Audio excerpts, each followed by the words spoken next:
Welcome back to more State of the USMNT. Today I have a very exciting and entertaining video for all y'all. Now, last video we actually made a tier like this one here where we broke down who I thought the 4 center backs were going to be for Berhalter. I give you my predictions, I give you my opinion, all that stuff basically. And in my opinion, I had a lot of fun. I think you guys enjoyed it. So that's why I'm coming back today. I'm making another tier video today. But today we're going to be breaking down the winger position, the winger USMNT player pool. We're going to be talking about all the wingers here that are in contention to potentially lock up the 5 spots at the winger position for Berhalter. I think we're only going to take 4 wingers, but for this video, since we do have a lot of talent at the winger position, and I don't know what Berhalter is going to do, I'm going to play it safe and I'm going to do 5 wingers. I'm going to pick out 5 wingers. I'm going to pick out the best 5 wingers here from this whole list here, and I'm going to put them in the World Cup qualifier bracket. And the rest, well, we're going to break them down and then just talk about whether they're good enough maybe next time to be called up, or they're just not good enough at all for the USMNT to ever even call them up again. Right now is no time to experiment. Right now it's time to take it serious. And we know how it feels not to go to a World Cup. Trust me, you guys obviously know it doesn't feel good. We don't want that to happen again. So that's why I'm going to give you my opinion today. Not that my opinion is going to persuade Berhalter in any way, shape, or form. But if you guys smash the like button and you share this video enough, maybe it'll reach somebody that will probably tell Berhalter and it'll persuade him to make some decisions. Anyways, with that being said, this is how the bracket's going to work. We have 3 slots. We have the World Cup qualifiers. We have the maybe next time and the deuces slot. Now, I'm going to go through every single player here like I did last time for the center back video. And I'm going to give you my thoughts on each player, why and why not they belong, or why they should be incorporated, why they shouldn't be incorporated, why they're good, why they stink, all that stuff. And then I'm going to put them in their respective slot here. That's about it. I'm excited, man. Let's get into this. I'm really excited. This is one of the positions that I'm really excited about. Aside from this one, it's probably like the 9th striker, who's going to be the strikers that go. And I think another one is probably like the fullbacks. Who are the fullbacks? Because there's a lot of enticing options there. With that being said, let's get into today's video. Let's get into the winger pool. Let's break down the best possible player, and let's talk about who belongs and who doesn't. Let's go. The first player we have here is Paul Arriola. Paul Arriola, in my opinion, is one of those players, and I've said it again and I'll reiterate, is one of those players that runs a lot, but doesn't do much. Does not do a lot. And lately has been hit by a stack of injuries, which has eliminated some of his speed. And that's what he's known for. He's just a fast guy. He's a flare. Runs a lot, doesn't do much. His stats aren't always there.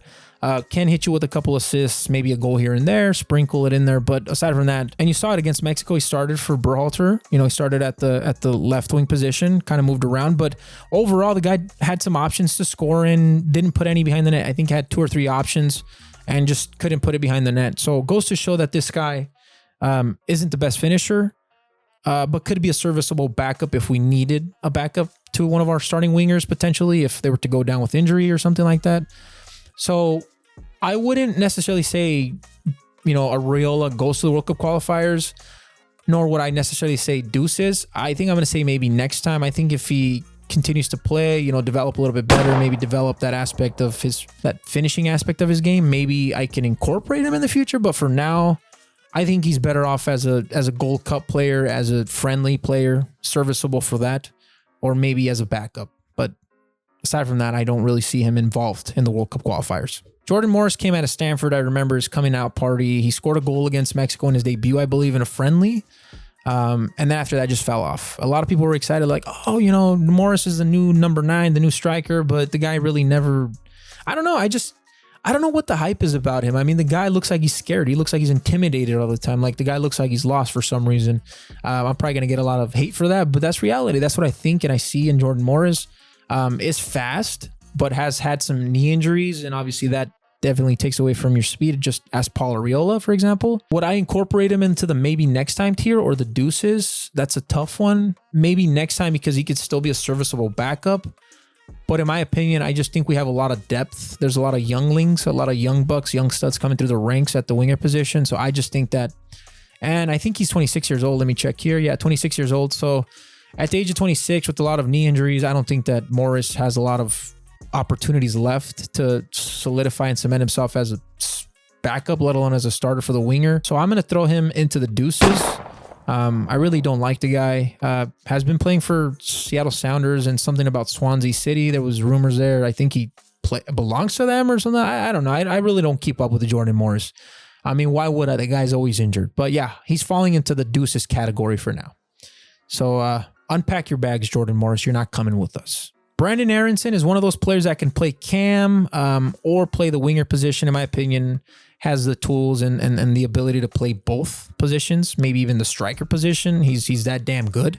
I saw the play against Costa Rica when he played that final match of that CNL window with the USMNT. He played against Costa Rica, and he was against, I think he was against like 2 or 3 players of Costa Rica over there by the Costa Rica goal. And somehow he found a way to maneuver in and out through all 2 players, and found a way to send in a nice solid center. So the kid is technical. The kid has the ability to break you down 1v1 or 1v3 for that matter in that case.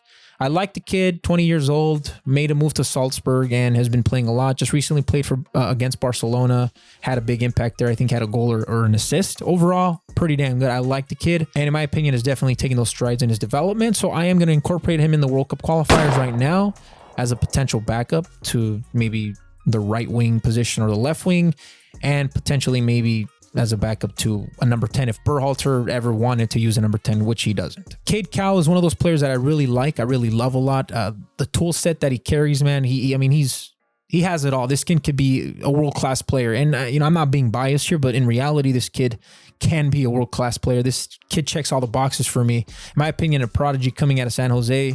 He's fast. He's physical. This guy is yoked. He's ripped too. Look at his pictures. I recently saw a couple pictures where he looks like a damn bodybuilder, in my opinion, and can break you down 1v1. Has all the tools necessary to succeed and become a solid starter for us in the future.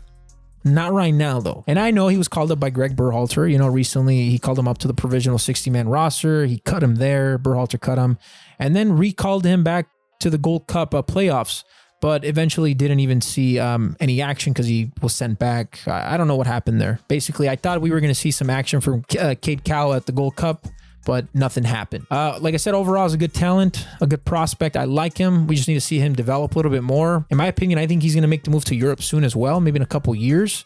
That's going to benefit him big time. But for now, we're going to put him in the maybe next time. And it's not because it's a lack of talent or skill. It's just a lack of not enough highlights, not enough gameplay, not enough impressions on me for me to say, hey, let's put him in. And I'm pretty sure Berhalter probably feels the same.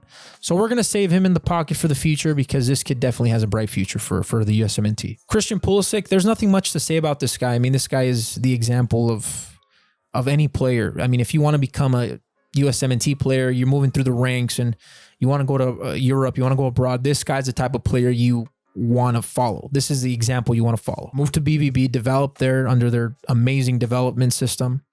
Made the move to Chelsea, and then after that, the rest is history. Just recently won a Wcq'S Champion League with them. Came over the summer to the States and won the CONCACAF Nations League with the US as a captain, scored that game-winning penalty, and recently signed a new contract with Puma.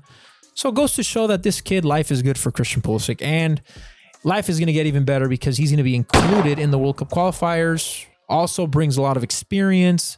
This kid was in those matches against Trinidad and Tobago where we lost. Well, we actually couldn't clinch the World Cup ticket that night, and he was distraught. He was devastated, just like us, the USMNT fans. We were disappointed, but he's going to light that fire inside him and say, hey guys, we can't allow what happened last time in 2017 to repeat itself. We need to win and we need to cement ourselves. And I think this kid is definitely going to push that team to reach bigger heights and not allow this team to ever go down that low. I think he's a captain for us, and there's nobody else I'd rather have as a captain for the USMNT. Maybe a Weston McKennie, but for now, man, Christian Pulisic is definitely going to the World Cup qualifiers. So pack your bags. Now, Tim Weah, his skill set is second to none in this player pool. This guy he's a blur. His speed is second to none. And in my opinion, if he didn't decide to play soccer, he'd probably be a track star. He'd probably be competing right now in the Olympics for a golden medal on track, because he's that fast. Now, the thing with him is that he's not the best, finisher. He's not a clinical poacher, so that's one of the things I do like about Tim Weah. We need to bring this kid, man. We need to bring him. I mean, his speed could be trouble for those back lines, whether it's Mexico, whether it's Costa Rica, Honduras. This kid could definitely cause some turmoil back there for those center backs, those full backs. And I don't think that his speed is matched in the CONCACAF. I mean, you could say Alphonso Davies can probably keep up with him, but Tim Weah's fast, man. And if you don't think he's fast, go look up his speed. Type in YouTube Tim Weah speed. Trust me, this kid is a damn blur. All you're going to see is highlights of him breaking the back line, breaking and bending that back line, and that's what he offers. And Christian Pulisic, don't get me wrong, he's good. He's technical, can break you down 1v1.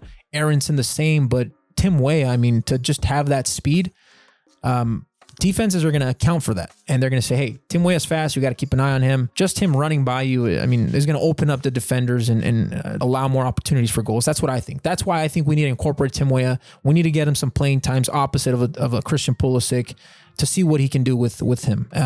I'm excited for this kid. That's why I'm going to give him the nod. I'm going to give Tim Weah the 3rd ticket to the World Cup qualifiers. Let go. Caden Clark is another player that falls into that category of a Cade Cal. Caden Clark, Cade Cal. Man, those names are definitely a tongue twister if you say them side by side. He's uber talented. I like him. He's developing, taking those steps, necessary to develop to become that prospect that we all know he's going to become. Recently made a move to Europe, so we're going to see what happens there. And was recently involved in Greg Berhalter's roster, but had to leave with a medical injury, so that's why we didn't see him at the Gold Cup, or else we would have seen him there. And this would be a different story, right? Depending on how his action or how he performed in the Gold Cup. But unfortunately, he didn't see action, so that's why we're here in this pickle, in this dilemma, whether to take him or not to take him. And I think right now, at this point in time, I don't think it's time to take Caden Clark because I just don't think he's ready yet. It's too soon. Very, very soon. We're going to put him in the maybe next time tier. And like I said, it's not because of skill. It's just because we really don't know what we have in him, and right now is not the time to experiment, especially not at the World Cup qualifiers. Georena, he's a player that, in my opinion, either Berhalter needs to play him at that number 8 role that likes to wander a little bit more, or incorporate a cam position for Georena, but this kid needs to play midfield for us. The reason why he's at left winger is, once again, Berhalter doesn't necessarily use a cam position, so we're going to put him here just for the video, but I think Berhalter should definitely play him at that other 8 role next to Weston McKennie, or a little bit higher than Weston McKennie. I mean, the ability for this guy to create, to send through balls, nice piercing through balls to his strikers is amazing. If you haven't been keeping an eye on him at BVB, go look at his preseason, his recent preseason. He's looking great. His development is definitely taking strides, and I just think we need to see him at the center attacking mid position, whether Berhalter incorporates that or not, or play him at the 8 position. He can hold it down at the winger position. Don't get me wrong. He's good. I mean, he played there at the CNL, at the CONCACAF Nations League. He played at the winger position opposite of Christian Pulisic, ironically, and held it down. Had a goal against Mexico off a penalty, I believe, and still held it down. It was pretty damn good. But I just want to see him more at his natural position, and his natural position is in the midfielder. But for the sake of this video, guys, I am going to throw him here, and I am going to put him in the World Cup qualifiers in this bracket here because this guy's just too damn talented. I mean, his ability is second to none. He can receive the ball, turn around with ease, silky smooth, fast. His reaction time is fast. His reflexes are fast. Overall, a great talent, and his dad was the original Captain America, in my opinion, Claudio Reyna. So we need to throw this kid in there. And yes, Gio Reyna is going to book that 4th ticket for the World Cup qualifiers. He's too damn talented to leave out, especially even if it's not his natural position at the winger position, but he's just too damn good. And this is where we taper off a little bit in skill. So Lewis, in my opinion, the only reason why I incorporated him into this list, into this tier here, is because Berhalter had him in the Gold Cup, and for some reason I think maybe Berhalter thinks high of him, even though this kid doesn't even play at his club. So I'm not even sure why Berhalter's even calling him to begin with to the Gold Cup. But yeah, this kid isn't seeing action at Colorado, doesn't start for them. I think needs to start there before he's even considered as a maybe next time player or the World Cup qualifier tier. I think Lewis needs to play. He needs to garner the attention of his head coach, get some minutes there, get some experience, some seasoning under his belt, score some goals, and then maybe we can take him into consideration at that maybe next time slot or the World Cup qualifiers. But for now, Lewis, who played solidly at the Gold Cup, is going to see the deuces with Jordan Morris for now. I mean, he's young. He can develop. He can take those strides necessary to be a solid player. But for now, I just don't really see much from him. As a matter of fact, I don't see anything from him. He doesn't play first team. So he's going to the deuces tier. Unpack your bags, buddy. You ain't coming with us. Julian Green is one of those players that there was a lot of buzz, a lot of hype when he was coming through the ranks at Bayern. I remember he was coming through Bayern, and there was so much buzz and hype about him. There was a lot of people. The media were saying that was saying that he was the next big thing for the USMNT, the next big time player, and overall just really never panned out. The guy never really transformed and never lived up to that expectation.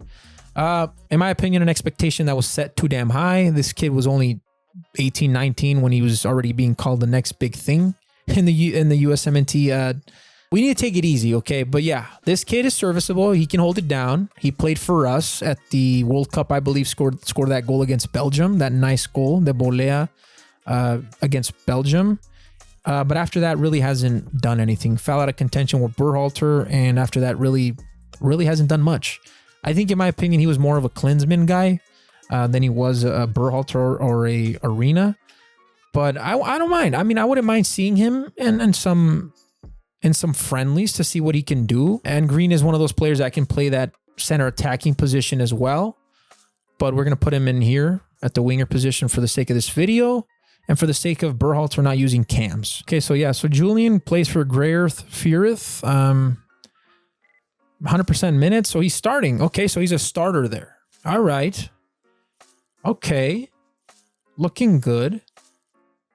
But still, I don't see much of him. I haven't seen much of him, and I don't know what he can offer. I think he was included in the Gold Cup roster, the provisional, but didn't come or something like that. I don't know if he just doesn't want to play for the USMNT anymore, or maybe just the coach is not calling him up. But he could be a serviceable player, like I said. You know, if it was a friendly or a Gold Cup. If I maybe saw a little bit more tape on him, maybe that could persuade me to throwing him in the World Cup qualifiers. But for now, ladies and gentlemen, he's going into the maybe next time until I see a little bit more tape on him. We're down to one open winger position. One position open for the winger slot. One last chance for one player to book his ticket to the World Cup qualifier / World Cup. And we're down to Conrad de la Fuente and Nico Gauchini. Two great players. More than capable, but bring a different style of play, in my opinion. Conrad, on one hand, he brings a style of play that no other winger can offer in the USMNT pool. Nobody else. When I see this kid plays, the way he carries himself, the way he maneuvers, the way he breaks down defenders and comes towards defenders is kind of a South American-esque style of winger. When I see him play, I kind of see that style of a Neymar. You know, the way he carries himself, the way he approaches the defenders and just breaks them down 1v1. That's the type of style of play I get. Very South American-esque. And I like it. I really like it. He's very good. 1v1, he'll break you down in a heap, and he's more than capable of scoring. This kid overall, man, he's the real deal. And just recently made a move to Marseille from Barcelona. Was at Barcelona, did develop at the Barcelona youth system, which in my opinion is second to none in the world. La Masia developed there, but was stuck behind the likes of Messi, Griezmann, Dembele, Ansu Fati, and Pedri. He was not going to get any playing time there, so he made a business decision, made a move to Marseille. And hasn't looked back since. This kid has been on fire. Came in from Marseille and immediately made an impact in the preseason, had a couple assists and a goal or something like that. And just recently, in his debut this past week with Marseille, they played against Montpellier, and he had an assist. And not only that, there was a compilation of him breaking down defenders 1v1 all game, throughout all game, basically. And he said it himself that he wanted to go to a team, he wanted to go to a club that was going to play him, that was going to give him that playing time and that experience, and he's getting that right now. And he made a business decision, and that's the best possible decision that this kid could have ever made, was to leave Barcelona to go to another team like Marseille. Now his development has taken a spike up, and I'm excited to see what this kid can do. I just love the type of player he is. I just like the style of play he has, man. You know, Tim Weah brings that speed. Christian Pulisic brings that technical ability, but then, you know, Conrad brings that swagger, that South American swagger. So that leaves us with Nico Gauchini now. Let's talk about him for a bit. He has been involved with Berhalter as of late, was involved in the CONCACAF Nations League, and was involved as well in the Gold Cup. Played some pivotal parts in some games. You know, he was a big part of some games. But I just don't really see much of him. Plays for Caen in France, I believe, League 1 or League 2. I'm not sure exactly where that team is, but he's playing. He has some time, he has some minutes, and he's getting that experience that we want. But overall, I really don't know much about him. Aside from he's played for Berhalter. Berhalter likes him. He thinks high of him. And he can score. He's fast. He could break it down 1v1 too. He's big and imposing. He's good for those aerial attacks. I like that about him. I think based on how Conrad has been definitely, you know, taking off this past preseason, that's definitely helped him. And I just think that Conrad is not going to look back. I think that he's already taken that starter position at Marseille. I think he's going to go with that. He's going to run with it, and he's going to be a solid starter for Marseille. But if I was to pick the last player for this slot here, it'd be really tough. Very tough. Like I said, two different style of players. I've seen Nico Gauchini with the USMNT. I've seen what he can offer. I haven't seen Conrad yet. I haven't seen him with the A team. And I think that Conrad, in my opinion, if he was to come as a backup or a starter, doesn't matter. If he was to come in as a backup for Christian Pulisic, for example, at the left wing, because he does play left wing, but he's more than capable of holding it down at the right wing position. Imagine this, you're a right back for Costa Rica or Mexico, and you have to face Pulisic for the first 70 minutes of the match. You hold him down. You're like, okay, cool, victory for me. But then you get hit with a different style of player, different style of swagger that Conrad is, with the same ability to break you down 1v1 and put you on an island and freeze you. Can you imagine how the opponents, the right backs or left backs would feel if you were to throw that tandem at them? It'd be a wrap. And that's what I'm saying. Conrad can easily come in as a backup to a Pulisic or a Georena or a Tim Weah if he doesn't start, and pick up where Pulisic and all these guys left off and continue to break down defenders and continue to break down that defense, because that's the type of player he is. He can easily do that. Depth matters. And if Pulisic has to leave with injury, we got a player like Conrad that can easily just slip in there and just continue to put in work. Nico Gauchini, I like the kid, but right now I got to go with the hot hand, man. Conrad is a hot hand. Mama. That man, Conrad, is a bad man. He is a bad man. The number one, because we're going to look at Nico if we need a backup. If we need a solid backup, we're going at Nico. We're going to Nico. We're calling up Nico. We're bringing him in. But for now, he's at the next time. And for now, Conrad is booking that final ticket for the USMNT at the winger position. If you guys are enjoying this type of content, man, where I'm breaking down the USMNT, roster using tiers, basically putting players in their respective slots where I think they're going to go, whether I think they're going to the World Cup qualifiers maybe next time, or deuces, we don't need you here. If you guys are enjoying that type of content and you want me to continue to do that, maybe for other positions, maybe for like the fullback position, I could probably do a tier maker like this and break down those players. I could do it for the strikers, for the midfield. If you guys are truly enjoying this type of content, these type of videos, hit that like button, hit that subscribe button, man, and comment thumbs up in the comment section or thumbs down if you don't like it. But if you do, let me know, and maybe in the future I can incorporate more videos like these. And yeah, I really like this though. It's kind of fun. It's exciting. And one last thing before I go, guys, we are still doing that giveaway. The giveaway is going to be announced. The winner is going to be announced the last week of August. So be aware of those videos. We're going to be dropping the winner, and you want to claim your jersey. If you don't claim it, then we're going to give it to the next person. Just letting you guys know. So be aware of those videos on the last week of August. And you might be asking, how can you enter to win this jersey? Well, it's very easy. Hit that like button, subscribe, comment, share our content, hit the socials, hit up the socials, follow us on the socials, and you're in to win a free Christian Pulisic USMNT jersey for free. Very, very easy. Nothing to it but to do it. Share the content, share the love, make sure it reaches more fans out there, more USMNT fans out there. I know there's a lot of USMNT fans out there that are coming through the ranks and want to be a part of a community. So, hey, why not be part of the State of the USMNT? Aside from that, I'll let you guys go, and yeah, see you guys next time.